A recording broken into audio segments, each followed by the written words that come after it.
Halo guys, David sini dan ada Vivo V70. Yap, V series ini lagi.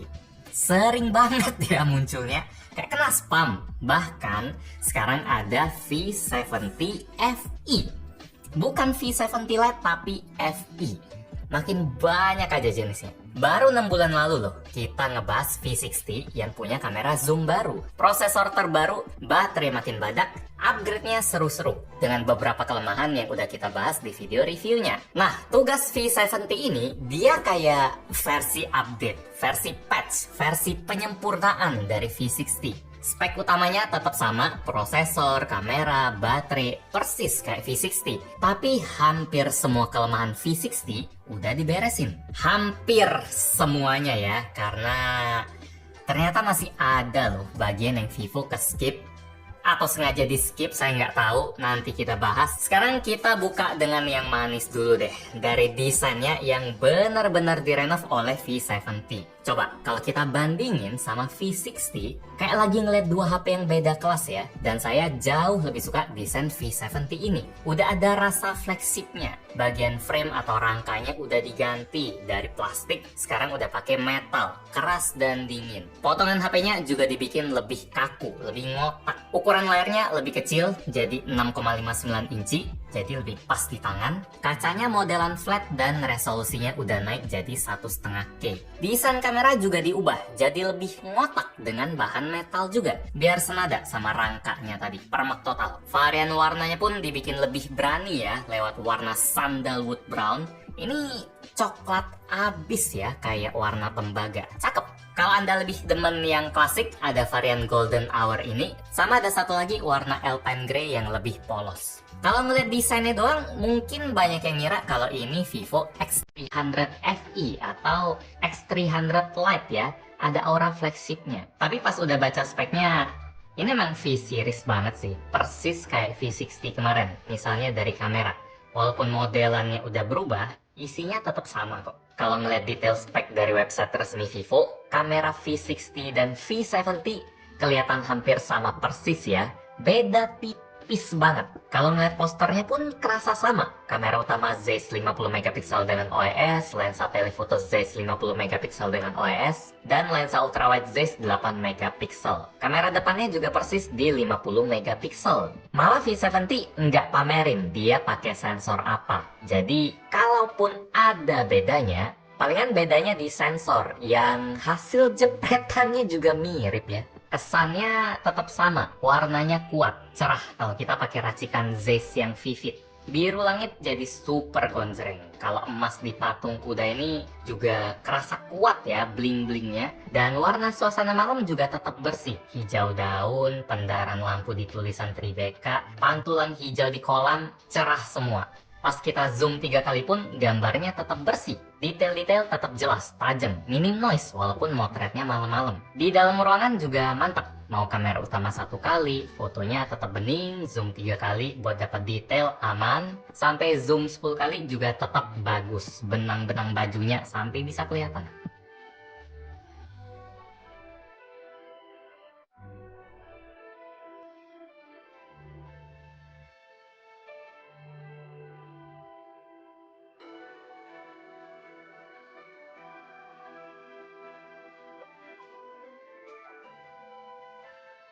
Kelemahan kamera Vivo V70 ini ada di lensa ultrawide yang cuma 8MP.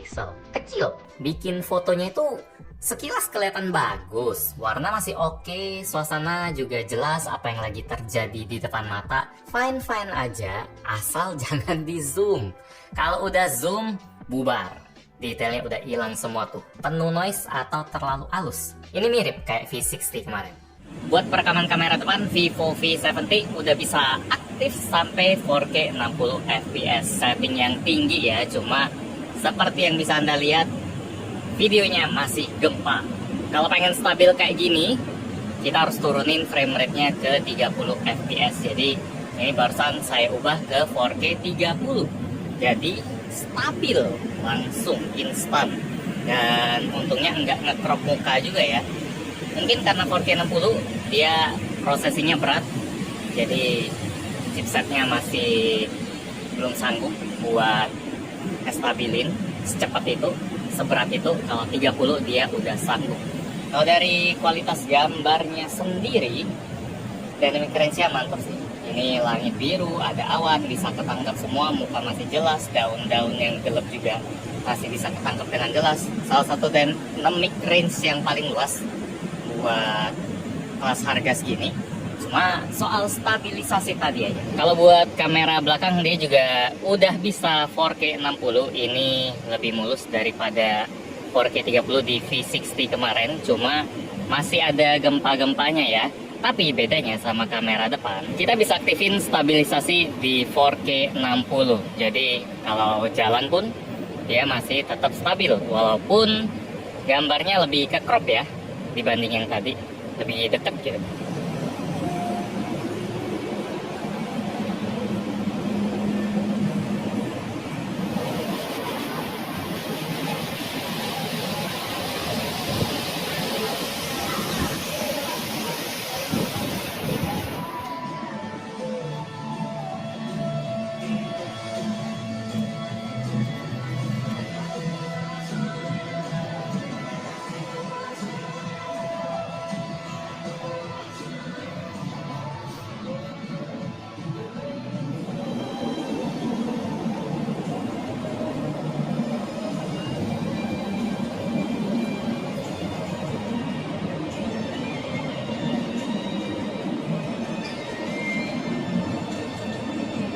Jadi itu buat kameranya, hardware-nya tetap sama kayak V60 dengan sedikit upgrade di bagian settingnya. Jadi lebih ke software-nya aja. Oh ya, ngomong-ngomong soal software, Vivo V70 udah langsung pakai Origin OS sejak pertama kali dihidupin.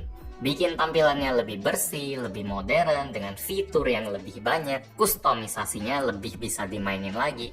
Ini jatuhnya upgrade bukan ya? Soalnya kalau V60 kemarin kan emang dari Vantage OS, tapi dia juga dapat update ke Origin OS. Jadi bisa dibilang sama. Namanya juga Vivo Komitmen bakal kasih update software. Jadi itu nggak bisa dianggap sesuatu yang spesial karena emang udah kewajiban. Buat V60 dan V70, Vivo bakal support update softwarenya sampai 6 tahun ke depan.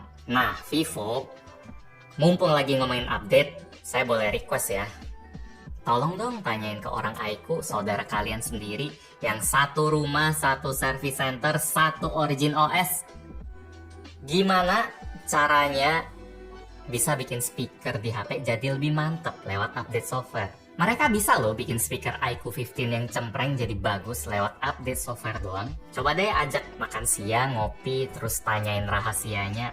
Soalnya speaker kalian dari dulu selalu konsisten cemprengnya. Dari V50, V60, V70 ini juga sama.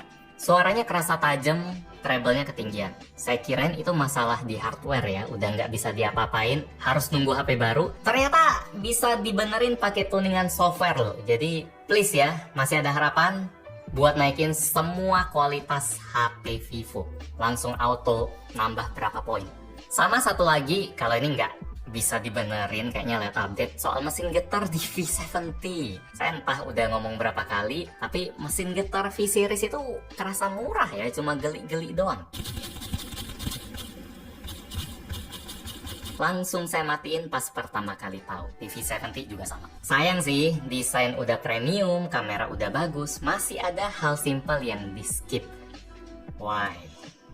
Buat bagian lain update-nya udah cakep sih. Saya suka V70 akhirnya support eSIM. Itu sangat penting buat orang yang sering traveling dan pengen pesen paket data atau nomor lewat online aja. Atau buat yang mau migrasi nomor lokal dari SIM fisik ke digital, V70 udah ready. Soal spek juga, walaupun chipsetnya masih sama, Snapdragon 7 Gen 4, dan RAM juga sama, 12GB LPDDR5X, tapi tipe storage-nya udah naik level dari UFS 2.2 di V60 kemarin, langsung loncat ke UFS 4.1 yang secara teori bisa 4-5 kali lebih kencang buat loading kerjaan berat. Buat kapasitasnya sendiri, V70 ini cuma ada satu pilihan ya, di 256 GB.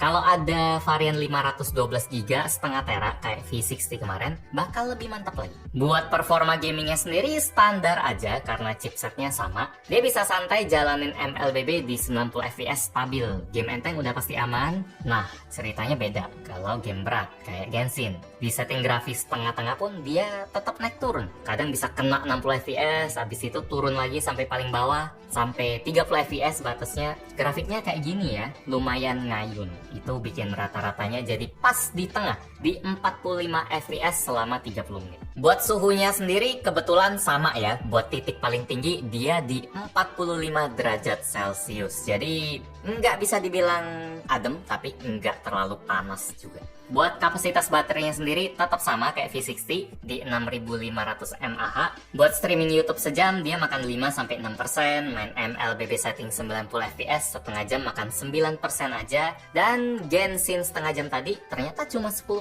aja, lumayan awet. Ngecas juga ngebut, speed sampai 90 watt, colok setengah jam udah masuk 61%, dan kalau mau cas sampai penuh nggak sampai sejam juga udah selesai. Jadi gitu ya, Vivo V70. Versi yang telah disempurnakan dari V60. Dia udah pakai rangka yang lebih kuat dan mahal, bentuknya lebih kecil, desain kamera berubah, dia juga dapetin beberapa upgrade di fitur-fitur penting kayak dukungan buat eSIM, tipe storage yang lebih kenceng, layar lebih tajam, tapi inti mesinnya tetap sama.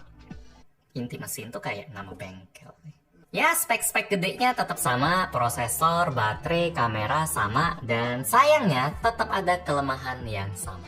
Kalau ditanya bagusan V60 atau V70, udah pasti V70 ini ya, itu no debat. Cuma kalau ditanya worth it mana, bisa lihat dulu kebutuhannya apa. Soalnya selisih V60 sama 70 lumayan, sekitar 1,5 juta.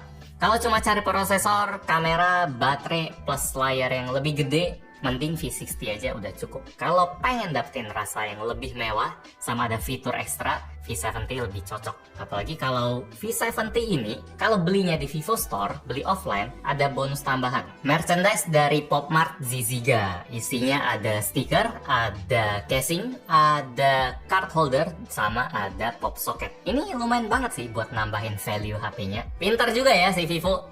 Mereka bisa collab sama brand yang lagi ngehit sampai V70 FE juga bisa dapetin merch ekstra. Buat V70 FE sendiri harganya mulai dari 6499 sampai 7399. Varian warnanya ada Ocean Blue, Mist Purple, dan Titanium Silver. Demikian review gadgetin buat Vivo V70. Like kalau Anda suka dengan video ini, dislike kalau nggak suka. Kita ketemu lagi di video selanjutnya. Yo, apakah 2-3 bulan lagi akan ada update yang bikin speakernya mantap? Kita tunggu saja di episode berikutnya.